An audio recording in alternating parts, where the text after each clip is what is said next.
Hey everyone, welcome back.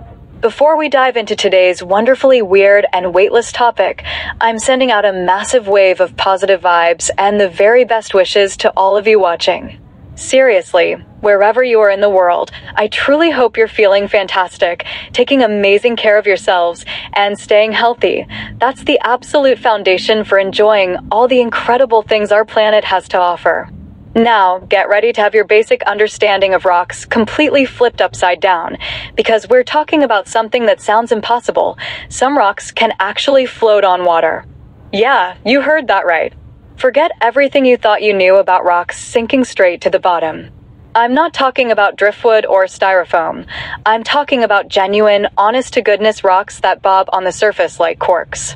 The superstar of these floating stones is called pumice, and it's one of nature's most fascinating magic tricks, born from the fiery heart of volcanoes. It looks like a rock, feels like a rock, a very light, weird one, but toss it in a lake or the ocean, and it defies gravity. It's geology breaking its own rules, and it's absolutely real. So, what is pumice, and how on earth does this sorcery work? Imagine a volcano erupting. Not just a gentle burp of lava, but a truly explosive, violent event. Picture a mountain blowing its top, spewing out red-hot molten rock, ash, and incredible amounts of superheated gas, steam, carbon dioxide, sulfur dioxide, all trapped under immense pressure deep underground.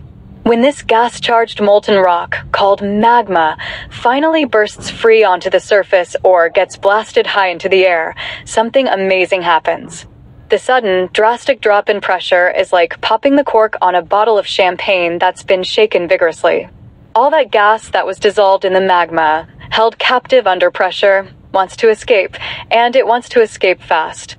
As the magma flies through the air or flows rapidly across the ground, the gas bubbles start expanding furiously, inflating the molten rock like crazy. Think of it like blowing air into molten glass or bubbling molten cheese. The rock literally froths up. Now, here's the critical part. This frothing, bubbling action happens incredibly quickly, and often the magma cools down and solidifies into rock while it's still full of all these expanding gas bubbles. It's like taking that frothy bubble bath made of molten rock and instantly freezing it solid. The result? Pumice. It's a rock absolutely riddled with holes, millions upon millions of tiny, interconnected air pockets and bubbles trapped forever inside the solidified volcanic glass. These bubbles are the secret to its floating ability. All that trapped air makes pumice incredibly, unbelievably light.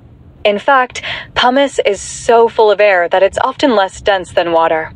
Density is basically how much stuff, mass, is packed into a certain space, volume. If something is less dense than water, it floats. A block of solid granite is much denser than water, so it sinks like, well, a rock. But pumice? Because it's maybe 70%, 80%, or even more air by volume, it's often lighter than water. Toss a piece into a pond, and it bobs merrily on the surface. It's not waterproof like a plastic bottle. Water will slowly seep into those holes over time. But because there are so many bubbles and the rock structure itself is quite rigid, it can stay afloat for days, weeks, months, or even longer before eventually becoming waterlogged enough to sink. It's nature's own built-in flotation device, forged in volcanic fury. What does pumice look and feel like? You might have seen it before without realizing what it was. It's usually a very light gray, white, or pale yellow color, sometimes with hints of tan or cream. Its most striking feature is its texture. It looks and feels incredibly rough and porous, like a hardened sponge made of stone or like fossilized foam. Pick up a piece and you'll immediately notice how surprisingly lightweight it is for its size. That's the dead giveaway. It feels abrasive, almost like very coarse sandpaper, because all those tiny bubbles create sharp edges on the surface. If you look closely, you can usually see the countless little holes and cavities that give it its distinctive, bubbly appearance. It's fragile too. You can easily crush a piece in your hand or break it apart because all those air spaces weaken the rock structure. Unlike its volcanic cousin obsidian, which is smooth, dense, glassy black rock formed from lava that cooled without gas bubbles, pumice is the ultimate opposite: frothy, light, and full of holes. The journey of pumice doesn't end when the eruption stops.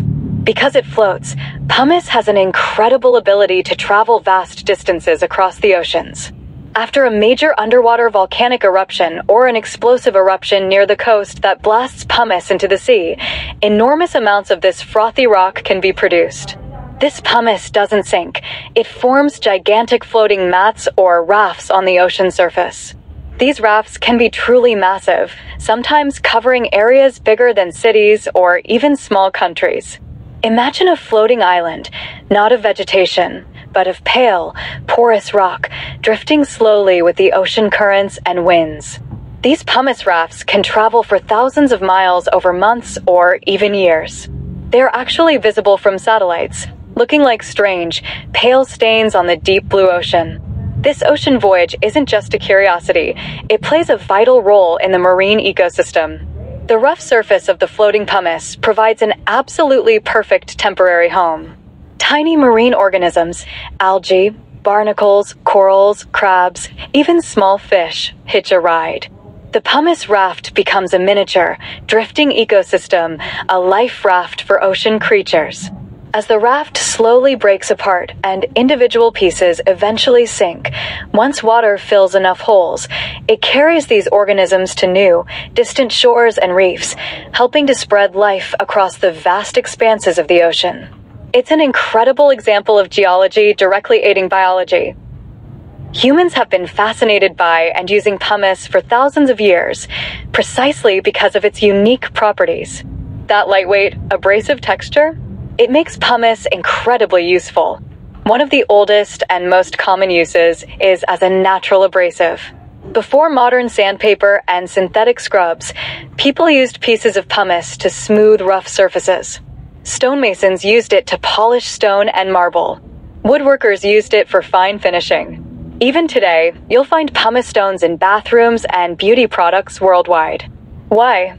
Because it's fantastic for gently scrubbing away dead skin on feet, elbows, and hands. It's a natural, effective exfoliant.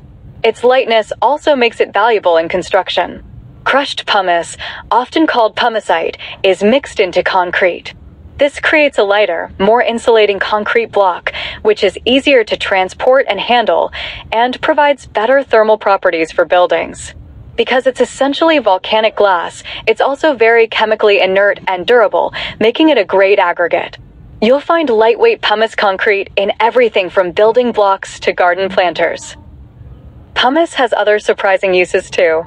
Gardeners love it. Adding crushed pumice to soil improves drainage and aeration. All those tiny holes in the pumice act like little reservoirs for air and water, preventing soil from becoming compacted and waterlogged. It helps plant roots breathe and access nutrients more easily, making it a key ingredient in many potting mixes, especially for plants like cacti and succulents that hate soggy roots. Its abrasive nature also makes it a common ingredient in some cleaning products. Think of those gritty hand cleaners for mechanics or heavy-duty household scrubs designed to tackle tough stains without scratching delicate surfaces. Historically, it was even used as an abrasive in early toothpaste.